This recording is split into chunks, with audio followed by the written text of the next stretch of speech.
All right, hello everybody. My name is Dr. Cheryl Meyer. That's how I introduce my other videos. These are kind of different. We're going to read through Evelyn Underhill's book from 1910 on mysticism. And I think this chapter is on magic, but not any occult magic. I would never, ever encourage. Occult magic is about using spiritual path for your egotism. And so I was getting a lot of downloads about that today, and I didn't realize why I was. And then I just remembered, I wasn't planning on doing this. I never plan on it. Oh yeah, I'm going to turn this away from houses, but there's a hill. So the trail is closed because of rain. So we're going to get the hill today, and I brought Leia. Oh, I have my mic on my left. Let's see how this works. Oh, that's pretty good. Okay, so you guys know how this is. Wait, that's kind of just a hill. Anyway, so I try to make something dynamic in the background so that, you can just actually, I didn't know why I was doing that, but now I understand.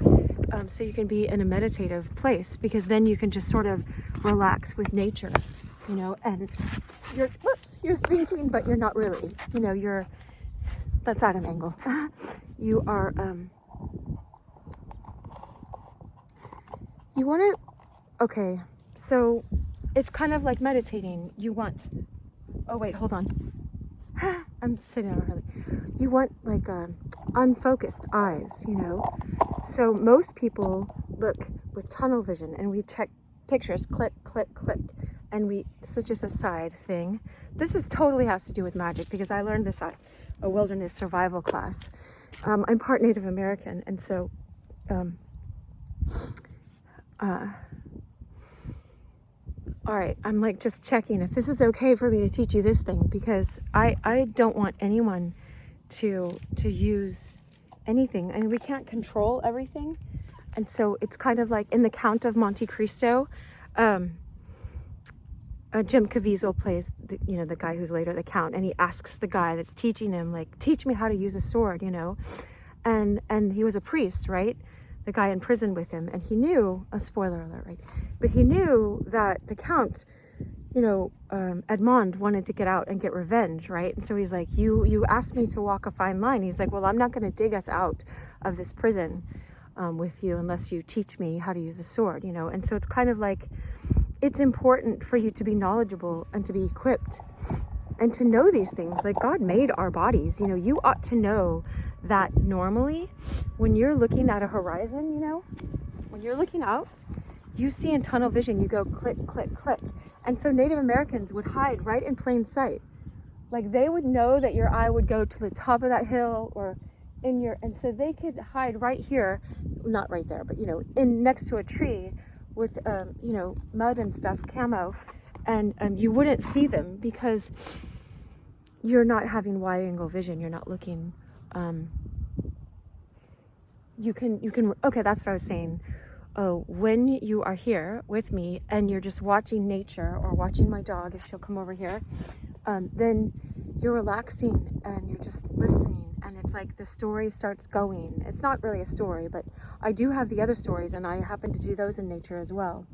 Sometimes I had to be inside, but anyway, so magic.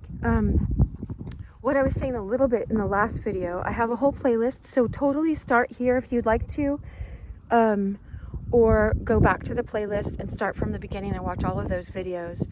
There's something that's just beautiful and magical in each one of them. I can say that, and if you've been here through them, the 100 or so of you who keep faithfully watching these, so far right now.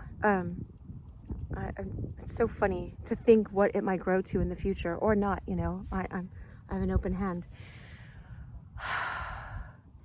How beautiful all of the readings have been. I'm always so amazed, because I just surrender to whatever wants, because I do my best to be in alignment with God. I don't surrender to whatever. I surrender to whatever the Holy Spirit or, God, if you understand it. I welcome all religions. That's why sometimes I'm more general, and I'm not trying to water anything down. I mean, we're all allowed to study mysticism, and the same creator created all of us. So I want everyone to feel like you're welcome and included. And, some of the time she was saying something, but if you get the whole breadth of what she was saying, she wasn't saying anything against anybody else. It was awesome. And so, Evelyn Underhill, she's just amazing. And if I'm reading the 1910 version because my conscience is so heightened. Like, I don't want to be scrupulous, but my conscience is so heightened that I don't ever want to take something that's not mine to take. And so I'm like, free copyright after 100 years after the book is written or so. Or the author is dead for a certain number of years. But you can read in the description about Evelyn Underhill. She was friends. Well, she corresponded with C.S. Lewis, and she was before him. And Charles Williams was in the Inklings with JRR Tolkien and C.S. Lewis. And Charles Williams wrote the preface and a lot of things about her books. I can't remember how they were connected. If someone wants to put it in the comments, I would love to read it, if someone else wants to do the research on that. I'm here to read this giant book because, whatever else I'm here to do, I don't know. I just surrender to that, and I want to do what I'm called to do, and I don't always know why I'm called to do things, Anyway, all right, that's enough intro, because some people are here and they've already listened to this, 10 times already, or 12. Mysticism and magic, right? Okay. And here's Leia. Here's who's going around. My friend said last night, he's this older gentleman, he's wonderful, like a mentor, but he said, people always like when dogs are in videos. And I'm like, well, she's usually with me, but I can't make her be in it. So I'll see if I can let her leash out a little and she'll go out. Okay. Mysticism and magic. And what I often do on this part is I show this part of the book. Leia, it's okay. It's not our house. So you see, because she's going to give you so if you want to take a screenshot, I'm like, my nails are not done. She gives you a little preliminary about what's going to be in this chapter. All right, so she says, so I'm gonna read it. This is chapter 7. That's funny. Chapter 7 is like when God does something and it's complete. It's it's either the 3 days or the 7 days. God created him. Let's see if that does anything for them. The ocean's right through there, if you want to know. I don't think we get a glimpse of it at all right here. Anyway, okay. So she says the persistence of occultism, and that would be, okay, so I was saying I've been a psychologist for 20 plus years, and I've studied a lot of mysticism. I have like one class shy of my own master's in theology when I looked it up, because I was thinking about going back at one point, but I was already I had my master's and my doctorate in psychology, but I went to a school that made you do theology, but I chose that school. And so I took Greek, I took Hebrew, just conversational Hebrew, but ancient Greek. And not only for 2 years, but still, I love looking at things and studied all these things. And so sometimes I'll make comments, but I want to get through the book too. And I did find the book somewhere else, so you can listen to a LibriVox version where she's just reading. God bless her for doing that, All right, the sirens are like, start the book already, right? Persistence of occultism. It accompanies mystical activity. Oh, that's what I was going to say. The persistence, we have started already. All of that stuff was important for this chapter, for sure. Is why it persists. Let me see if I can. Why occultism persists is because I was taught by this Native American Christian shaman, if you want to understand. His name was Red Oak, but he was committed to being a Christian, but I'm not saying he was perfect, but who of us is. But he was saying that it's kind of like, what if we had telepathy before? I mean, he said we did, like Adam and Eve. And it's like, and this is just a metaphor too, so you don't have to understand whatever level you want to understand it on. Adam and Eve, let's say they were like the enemy of our souls, like the devil or whatever. I'm not saying whatever, I'm just saying I don't want to get into all the theology of that, but gives them a cell phone. I was like, look, you can call each other on this. And it's like, but if you are quiet, you know, or in the Lord of the Rings, I can use that because I love Tolkien, and I just finished listening to all of the Lord of the Rings again a couple days ago.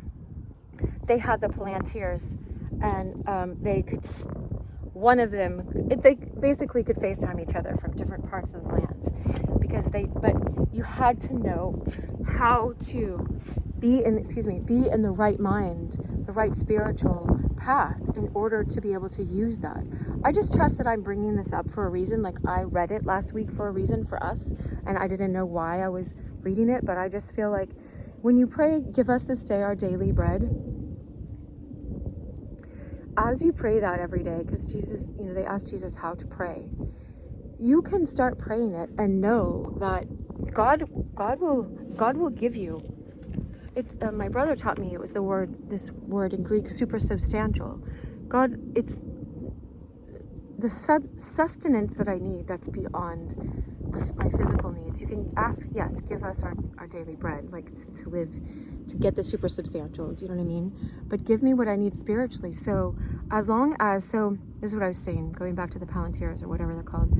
Pippin picked up one, and I think it was Pippin, and he looked in it, and he did not know how to wield it at all, and the enemy tried to get secrets out of him. Sauron did, and you know, it ended up that the forces of good, you know, which is like God in the story, even though God's not mentioned, the forces of good used that experience actually to help win their battle, but it could have gone really, really bad. And so when you pray, give us this day our daily bread, you're asking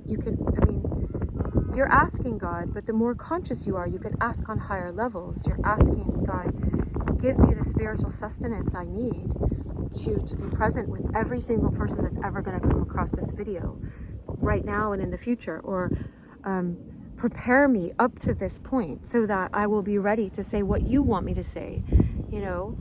And I could have dropped the ball in a lot of different areas, and maybe, you know, the Holy Spirit will still speak through. I mean, we know Evelyn Underhill is equipped. She's like incredible.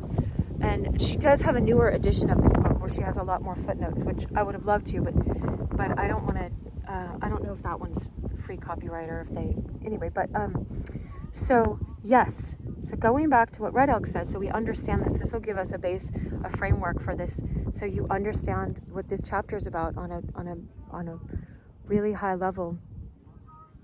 And so just imagine if we had telepathy, if we got really quiet, we weren't caught up in all the things of the world, and we could be quiet and just like, you know, sometimes you get that feeling, oh, someone's just about to text me or to ring me up, you know, to call me up, and then they call and you're like, what?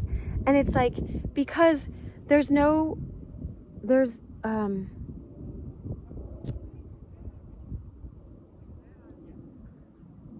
we're all in the mind room of God, you know, we're all in God's dream right now. That's how the Mitakuye is how the Native Americans will say, some of them.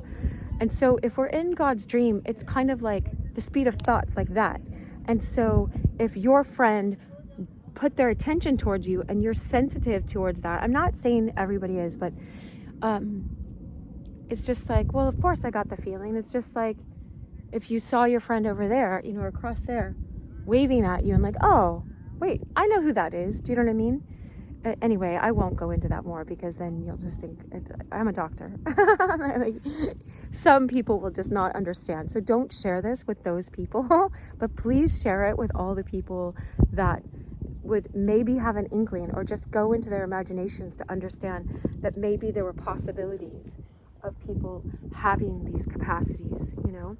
And so the devil comes along and gives you a cell phone. It's like, look, you can have this thing in your hand that you can do all these things with. Or Red Elk gave me the example of a boat.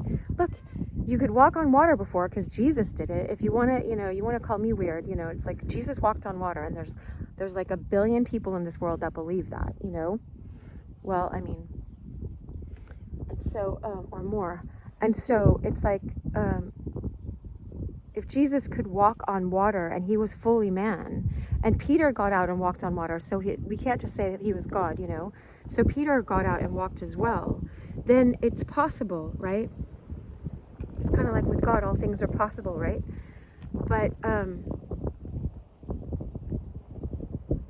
if someone came along and like, look, I can teach you how to make a boat, and it's like, now you have this boat.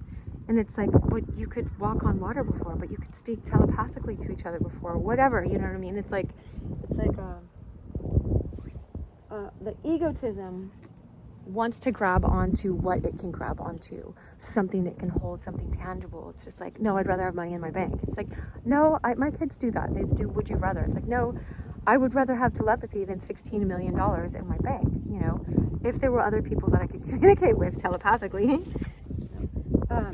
And so it's like, but what our egotism, so because we're in duality and we're in a physical body and we're souls, George MacDonald said, don't teach your kids that they have a soul, teach them they are a soul and they are in a body. And Teilhard de Chardin says, we're not physical beings having a spiritual experience, we're spiritual beings having a physical experience. And so contemplate that for a while.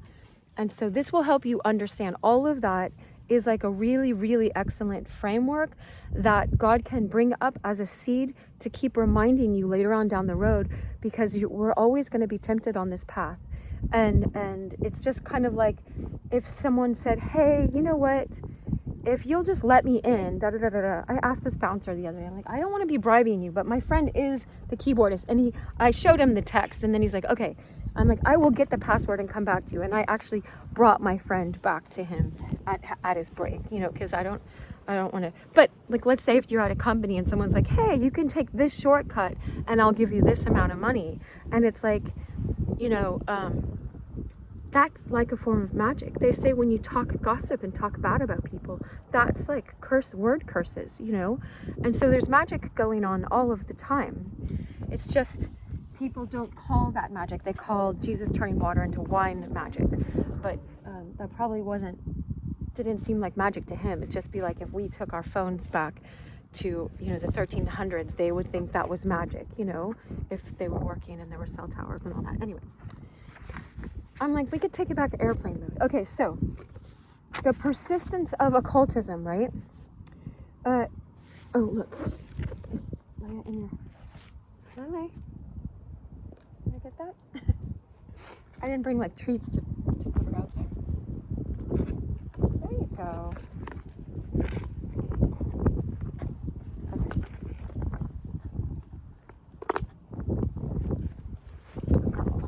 Okay. Tell if you see her because the case is in there. It accompanies mystical activity. So the persistence of occultism, it accompanies mystical activity, is often confused with mystical activity. It is a serious philosophy. Its claims stated and criticized. Its limits. It does not attain the absolute. It influences all religion and some science. It is based on psychological laws.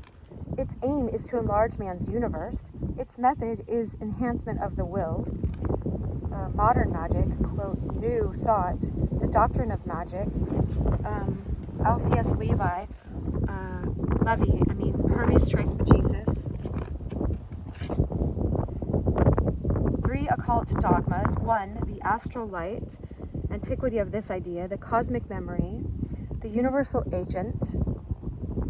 2, the power of the will, occult education, a remaking of character, magic ceremonies, agents of will enhancement addressed to the subconscious. Wow. To the subconscious mind. We already know that. That's in modern day. That's like manifesting stuff, I'm so glad she's going to talk about it.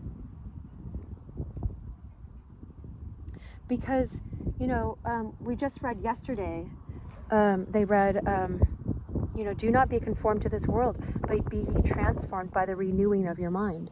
And so we're meant to be transformed. There's a thing called theosis where it's like, and I've mentioned it a lot. It's like, they say, the Orthodox Christians say, God became man so that man could become God, godified, theosified. Metanoia is metamorphosis of your nous. It's a transformation of your nous. It's like more than your mind. It's like something is being transformed in us. As Christians, we not all Christians understand this, and we can't. Like, how do I can't know the depth of this at all. So who am I? Like, I'm not God, but it says they gave us the Holy Spirit that raised Christ from the dead, that it's as a deposit guaranteeing what is to come, and that you will be transformed and made new. And baptism is like the washing of the water, but John the Baptist said someone will come and baptize Jesus, not someone. Jesus will come and baptize you with the Holy Spirit and with fire. And look, I understand the fire. I didn't understand that before, and so I understand the fire on a level. And so you're being purified. You're being purified if you yield yourself to God and you choose Team God. Like, I just have an understanding, if you choose Team God, then God will keep showing you more and more specific what he wants of you. Anyway, like, the truth will just keep rising to the top, and everything else will start burning away. But I'm not getting into weird theology. I'm just saying, like at least choose Team God, and ask, is this of my egotism? Because you can have spiritual gifts and you can use them for your egotism, and think that God is blessing you and you're really in this high spiritual good place, and you're just being used. Your spiritual gifts are being used by your spiritual egotism and by other people, and it's really, really, really, really hot water at some point of that. I don't recommend it at all. If Red Elk was here, we could talk with him for about 4 hours on that without even blinking an eye. All right, so the astral light, the antiquity of this idea, the cosmic memory. So that's sort of like the collective consciousness. I'm guessing she'll go into that. The universal agent, 2, the power of will, occult education, a remaking of character, magic ceremonies, agents of will enhancement addressed to the subconscious mind, value of liturgies, symbols. They are instruments of self-suggestion. We have liturgies every week, or Catholic have every day. Like, what do you think all the Jewish people did? All the Hebrew people and the Israelites and the Jewish people, when they, God wanted them to reenact the Passover and eat the lamb a certain way and put the blood over the door and build the temple a certain way. The temple can be like a symbol of the inner room. Like, Jesus said, when you pray, go into your inner room, and I wear this ring, and it's like, shut the door and go into your inner room. Well, there was the Holy of Holies where the priest would go in, and it was built a certain way for a reason. All of these are based on heavenly realities that he wanted us to practice within here. I won't say more. I'll just let her say. I don't want to overstep. But I was going to say, we're in the time right now. I never usually date my videos, but I'll say the season of this is in Epiphany right now. And so we're celebrating the Magi. Like, who knew, that so many hours, if you've watched the videos before, how many hours have passed, and how many, dropping my camera and all this stuff, interruptions, and you have no idea what's going on in my life, that this would come to you during the time of the Magi. Now, the Magi were Gentiles, right? All the Jewish people would call anyone that's not Jewish Gentiles, and so I had such a heart for them. The last couple of videos, they kept coming up in my heart, but they studied the stars, and they saw that a star was foretelling that the Son of God, the God-man, was going to be born. And they they bowed before him as king. They said, "You are Lord." One of them, a story goes that he broke his sword in front of him, but I won't go into stories. Come here, Leia. Oh, she's here. And so they were, I was just learning last week that they were of the Chaldeans or something. They were of when Daniel was out, and the Israelites were taken into captivity, and they said they brought all the soothsayers and the magicians and stuff before the king, and none of them could tell him what his dream meant, but Daniel could, because God gave him it, and they were going to be killed if they didn't tell the dream, so he saved all of their lives. Actually, there's something to that. And so I was just taught a couple days ago that these magi came from that tradition. So they were studied, and they were yielded to God. And see how God led them to the baby Christ. And I won't go more into that, right? It's so awesome. So instruments of self-suggestion, autoscopes. 3, the doctrine of analogy, its breadth of application I'll go back. Addressed to the subconscious mind, value of liturgies, symbols, they are A, instruments of self-suggestion, B, autoscopes, 3, the doctrine of analogy, its breadth of application in mysticism, in art, abnormal power of the trained will over the body, in religion, in producing transcendental consciousness. I was just teaching you that, actually. Because when you do wide-angle vision, all right, that's enough. That's it. Mental healing, purely magical, attitude of occultism to suffering, the pure theory of magic, its defects, its influences on character, magic and religion, occult elements in Christianity. Leia! Hi!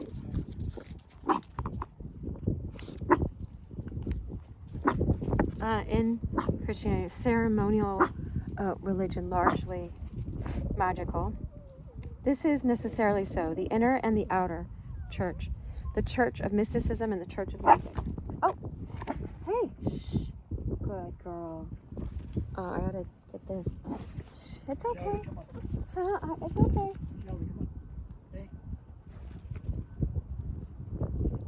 Enjoy. All right. Oh, sorry. I didn't mean to yell in the mic. Sorry. Okay. It seems hardly necessary to examine in detail the mistakes, or in ecclesiastical language, the heresies, into which men have been led by a feeble, a deformed, or an arrogant mystical sense. The number of such mistakes is countless, their wildness almost inconceivable to those who have not been forced to study them.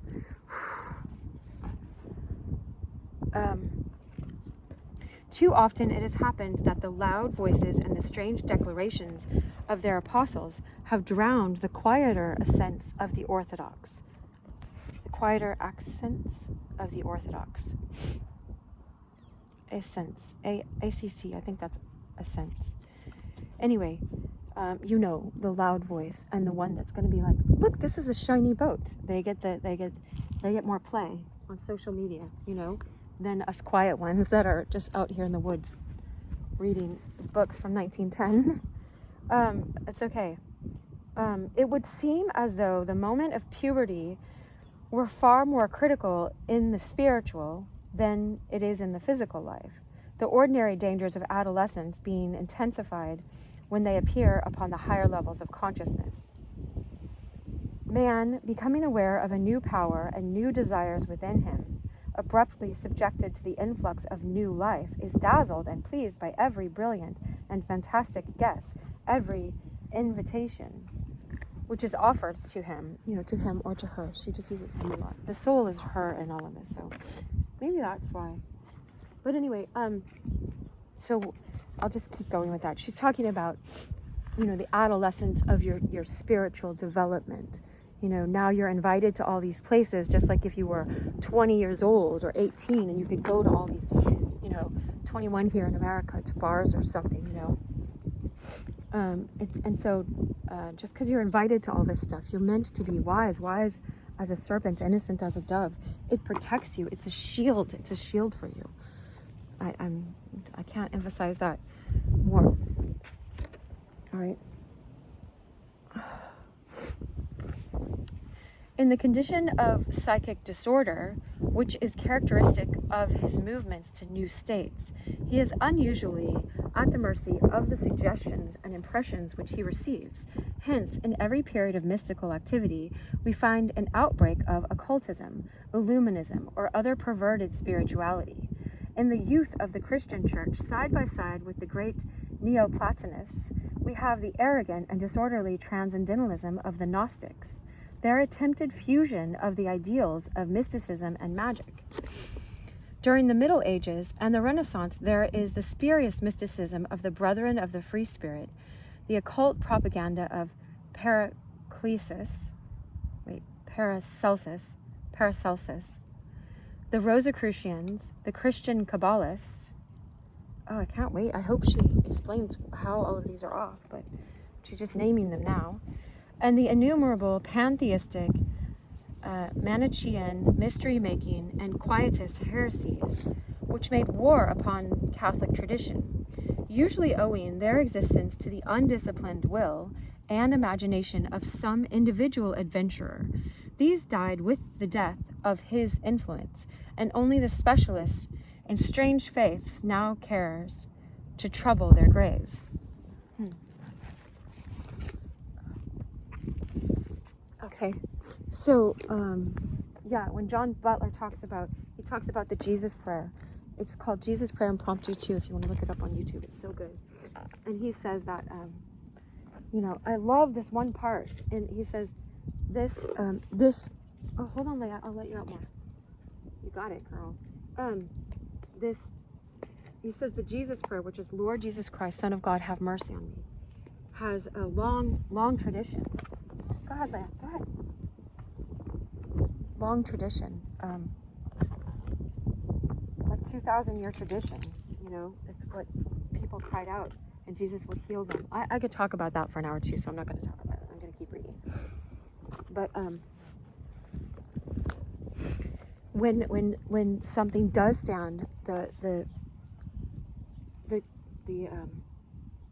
test of time, it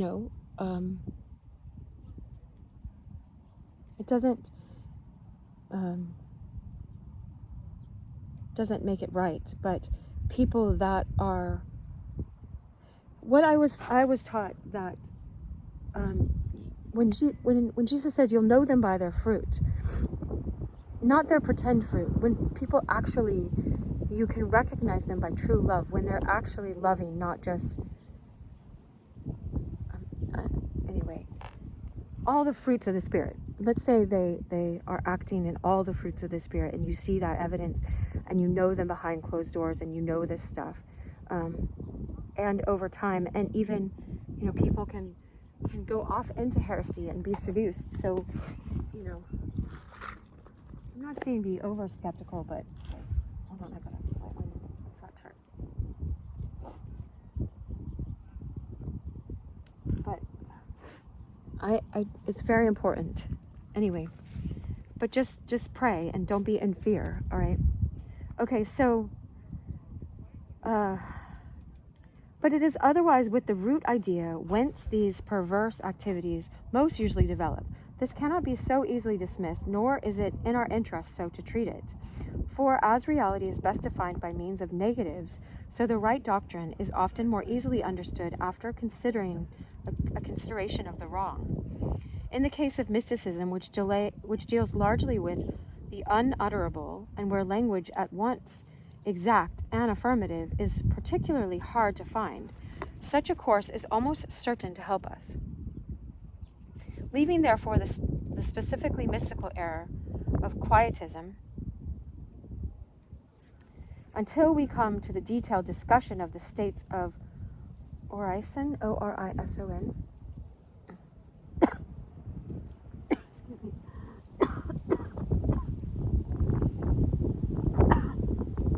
we will consider some of those other supernormal activities of the self, which we have already agreed to classify as magic, and learn through them more of the hidden forces which she has at her command, the dangerous liberty which she enjoys in their regard. The word magic is now out of fashion, though its spirit was never more widely diffused than at the present time. Wow.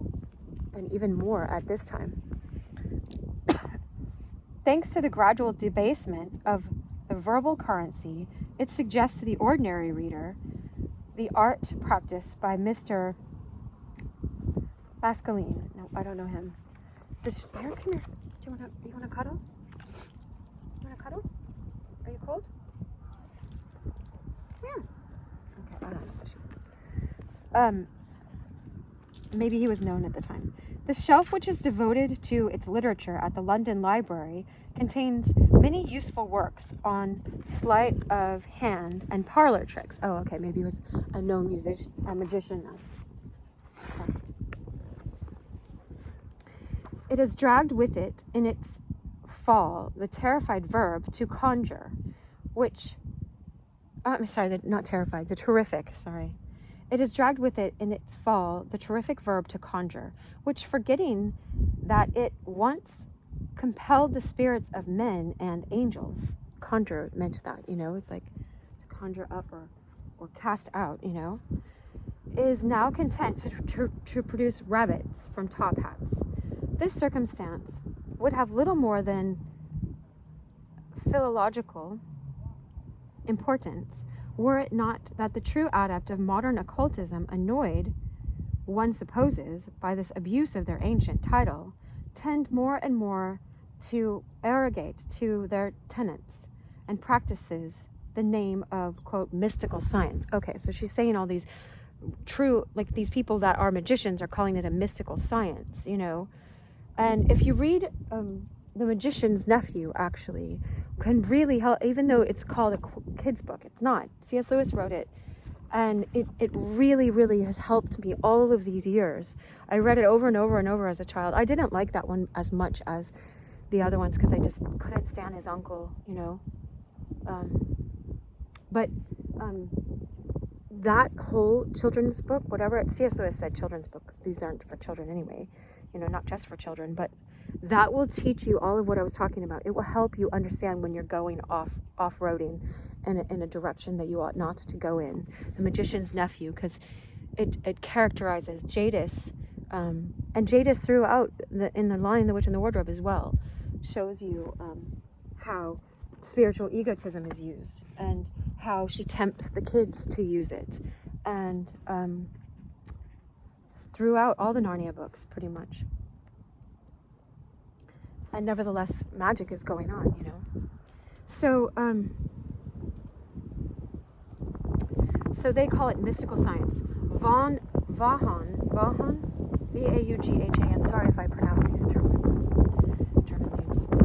Vaughan, in his rather supercilious survey of the mystics, long ago classed all forms of white magic, alchemy, and occult philosophy as theurgic mysticism.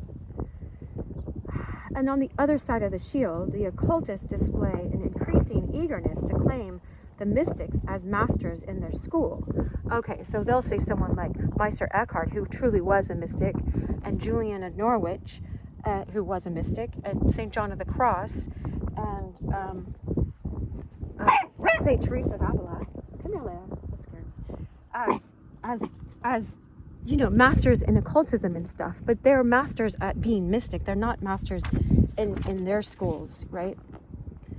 So that's what she's saying. Is on the other side of the shield, the occultists display an increasing eagerness to claim the mystics as masters in their school. And she has a footnotes for these, and I have it as PDF in the description here.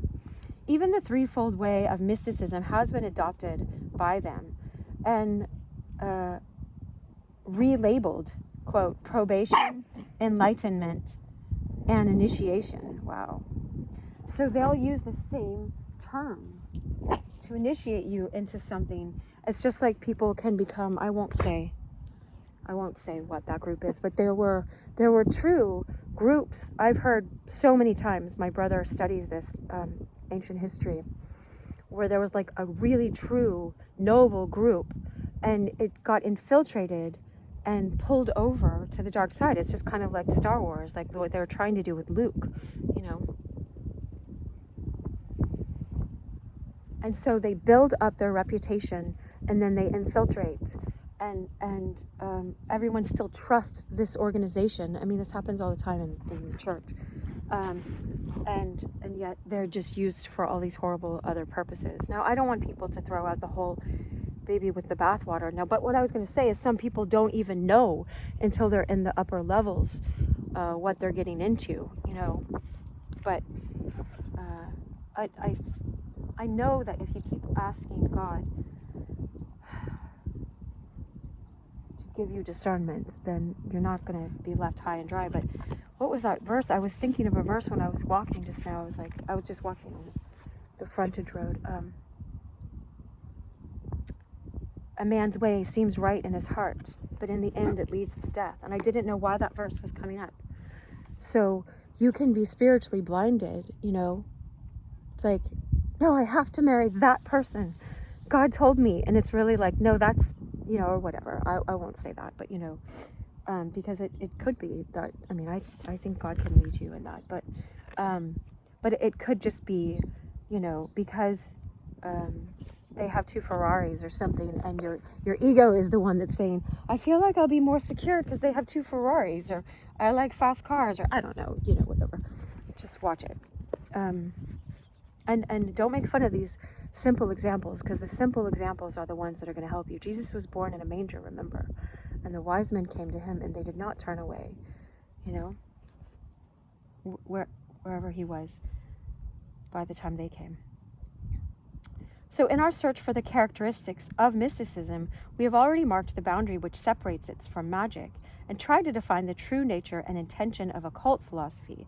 Now I think we may usefully ask of magic, in its turn, what it can tell us of the transcendental powers and consciousness of man.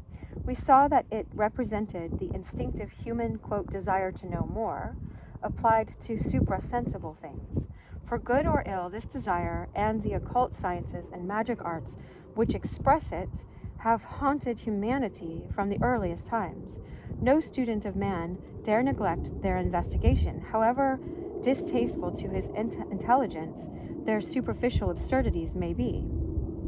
I was just talking about that, right? The starting point of all magic and of all magical religion, the best and purest of occult activities,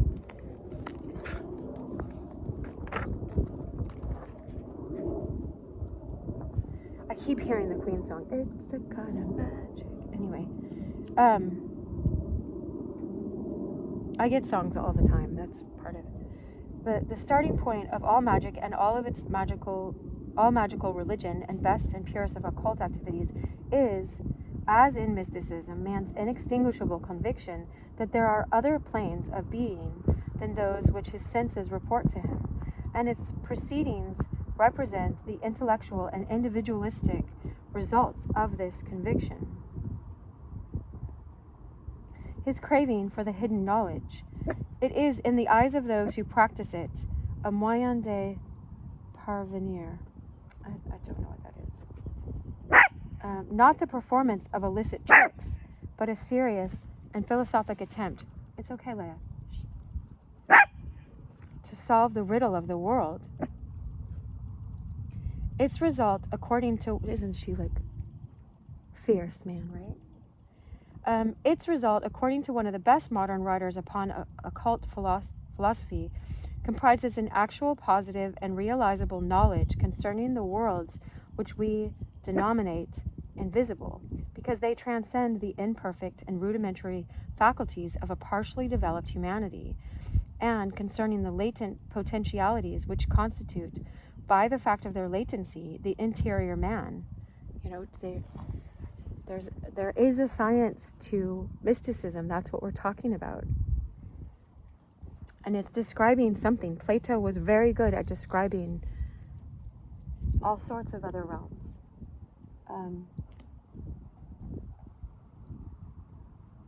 Anyway, I'll keep reading. In more strictly philosophical language, the Hermetic science is a method of transcending the phenomenal world and attaining to the reality which is beyond phenomena. Though certain parts of this enormous claim seem able to justify themselves in experience, the whole of it cannot be admitted. The last phrase in particular is identical with the promise which we have seen to be characteristic of mysticism. It presents magic as a pathway to reality. We may as well say at once that this promise is not fulfilled, for the apparent transcending of phenomena does not necessarily entail the attainment of the absolute. It doesn't mean that someone is attaining. They can feel that they're on a spiritual path, and it's something more than what they saw in this physical realm. Like, I've spoken to a lot of people that have done lots of different kinds of hallucinogenic drugs, and they've definitely opened doorways. But if you trust in divine love's leading, you don't have to do any of that stuff. If you put your phone down for a week, imagine that, and didn't get on any social media at all, and didn't read anything except for, the Bible, let's say. These people that go off in caves and stuff, you don't need drugs. But I'm not saying make yourself into an ecstatic state. I'm not saying that either. Anyway, she'll talk about it, I'm sure. It presents magic as a pathway to reality. We may as well say at once that this promise is not fulfilled, for the apparent transcending of phenomena does not necessarily entail the attainment of the absolute. Such an attainment must, as its first condition, meet and satisfy upon the plane of reality each activity of the self. Love, will, and thought. These have to be in order, or you go off path. Magic, at its best, only satisfies two of these claimants, and this by extending rather than escaping the boundaries of the phenomenal world. This by extending rather than escaping the boundaries of the phenomenal world. And interesting. At its worst, it satisfies none. It stands for that form of transcendentalism which does abnormal things but does not lead anywhere, and we are likely to fall victims to some kind of magic the moment that the declaration, I want to know, ousts, takes priority over the declaration, I want to be, from the chief place in our consciousness. Okay, and so Jesus, I was getting that yesterday. I was meditating, or 2 days ago, on the first commandment. Jesus said, yes, the first commandment is, thou shalt love the Lord your God with all your heart, soul, mind, and strength. That was how it was translated in that section. There's another one that says will and stuff like that. And that's part of your mind. Your heart is your will, And so it's like, I just kept seeing, he's protecting us by telling us, keep that as the priority. That is a shield for you. Keep that always as a priority. Love, seek the will of God first. That's being one with the divine, aligned with divine love, with God, and then, I learned it in the song, La Vie en Rose, Rose, R-O-S-E, I got a long time ago, was rise, open your soul eyes. But in La Vie en Rose, my life in rose, or as rose, like rose-colored glasses or whatever, is give your heart and soul to me, and life will always be La Vie. Your life will always be beautiful, always, no matter what. You don't know what's going on around me in my life right now, but no, because I'm not at liberty to say, but when I'm not at liberty to say the full extent. But when you surrender yourself completely, and things like these do make you surrender yourself completely, or else go become an addict to something else, which I don't recommend that, then life is just so much more precious, and everything becomes so much more beautiful and deep and intimate, and you just want divine union even more, because you see how superficial everything else is in light of just, you have life, that you're alive right now is a gift. It's a gift, so don't take it lightly. I'm inviting you. So at its worst, it satisfies none. It stands for that form of transcendentalism which does abnormal things but does not lead anywhere, and we are likely to fall victim to some kind of magic the moment that the declaration, I want to know, ousts the declaration, I want to be, from the chief place in our consciousness. So that is a good safeguard she's giving us. Leia, come this way. She's going to go wrap around. Come here, Leia. This way. Come on. Good girl. Good girl. She got a little tripped up on that.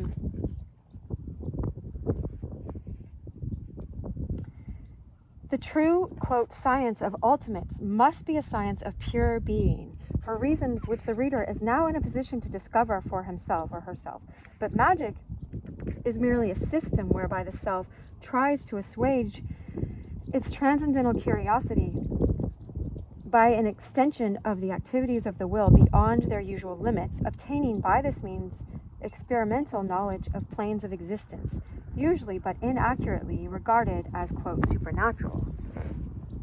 It will no doubt be felt by those who are not occultists that even this modified claim needs justification.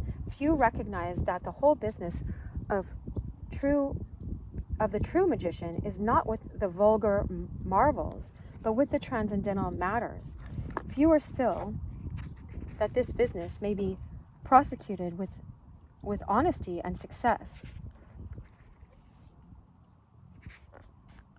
The search after hidden things has become synonymous with foolish and disreputable deceits. See, the search after hidden things has become synonymous with foolish and disreputable deceits. And the small but faithful company of thrice great Hermes is confused with the army of camp followers which preys upon its ranks. Most persons who do not specialize in the eccentric sciences are of opinion that in these days the occultist can only be said to exist in either the commercial or the academic sense. The Bond Street palmist, who's on like Main Street doing palm readings, may represent one class, the annotator of improper grimoires the other. I'll have to look what that is, maybe like transcendental states or something, or medicines. Anyway, in neither department is the thing supposed to be taken seriously. It is merely the means of obtaining money or of assuaging a rather morbid curiosity. Such a view is far from being accurate. In magic, whether we choose to regard it as a superstition or a science, we have at any rate the survival of a great and ancient tradition, the true splendor and meaning of whose title should hardly have been lost in a Christian country, for it claims to be the science of those magi. Here we go. Whose quest of the symbolic blazing star brought them once at least. Oh my gosh. I'm totally having deja vu because I was all the way up there that way and I was reading The New Man and they started talking about the Magi and I had to wrap up the video and I was like so sad, but I do have to wrap this up in a couple minutes because I have a meeting and I had to start this a couple minutes late. So, okay, of the Magi, whose quest of the symbolic blazing star brought them once at least to the cradle of the incarnate God. Its laws and the ceremonial rites which express those laws have come down to us from immemorial antiquity. They enshrine a certain definite knowledge and a large number of less definite theories concerning the sensual and supersensual worlds, and concerning powers which man, according to occult thinkers, may develop, if he will. Shh, shh. Orthodox persons should be careful how they condemn the laws of magic, for they unwittingly conform to many of them whenever they go to church. Okay, so people are putting this down. Come here. Come here. Lay. Come here. Shh. Shh, shh, shh. Come on. Leia, come here. Come here. Leia. Come on. Come on. We're not at home. You don't have to protect me here. Come here. Thank you, though. Thank you.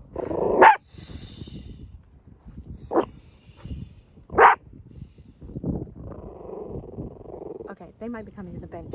There's a bench right here. Are you guys coming to the bench? Oh, okay. Leia, it's okay. She's just trying to protect me.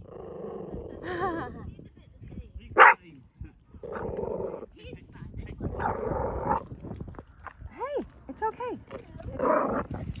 Okay, thanks. It's okay. Okay. It's okay. Shh. Okay. So the Magi, right? They enshrine a certain definite knowledge and a large number of less definite theories concerning the sensual and supersensual worlds, and concerning powers which man, according to the occult thinkers, may develop if you will. Orthodox persons should be careful how they condemn the laws of magic, for they unwittingly conform to many of them whenever they go to church. All formal religion is saturated with magic. The art of medicine will never wholly cast it off. Many centuries ago, it gave birth to that which we now call modern science. It seems to possess inextinguishable life. This is not surprising when we perceive how firmly occultism is rooted in psychology. I'm a psychologist the last 20 years, go figure. How perfectly it is adapted to certain perennial characteristics of the human mind, its curiosity, its arrogance, its love of mystery. All right, we're going to have to end there. But I'm really looking forward to the next one. I bet I'll be doing the next one pretty soon here, because if I want to read ahead, I can't. I won't. I have to come back out here and take an hour out to read it with you guys. I wish you so much love. Thank you for being here. Share with like-minded or open-minded or whatever. Much love. Look at this. I have the rose right here, right? On my sweatshirt. And a heart. And I know there was a cross up here. But anyway, I gotta go. All right, much love.